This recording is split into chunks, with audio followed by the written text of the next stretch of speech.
In today's video, I will walk you through how to place a market order on BingX. Want to buy or sell crypto instantly at the current market price? I'll show you how to place a market order. Whether you're buying your first cryptocurrency or selling an existing position, this guide will help you get started. Let's dive in. From the home screen, tap or click Spot to open the spot trading interface. Before placing an order, make sure you have enough funds in your spot account. If your assets are still in your fund account, transfer them to your spot account first. Once you're on the trading screen, choose the trading pair you want to trade, such as BTC to USDT or ETH to USDT. In the order entry section, you'll see different order types, such as market and limit.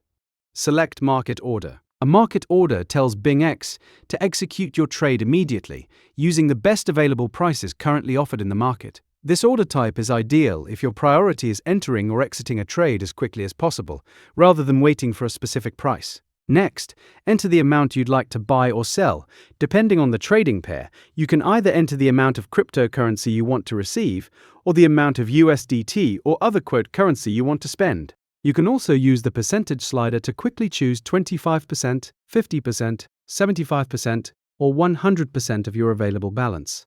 Before submitting the order, review the estimated amount you'll receive. Once you've confirmed the details, tap Buy or Sell. Because this is a market order, BingX will attempt to fill your order immediately at the best available market prices. After the order is executed, your updated balance will appear in your spot account, and you can review the completed trade in your order history or trade history. And that's how to place a market order on BingX.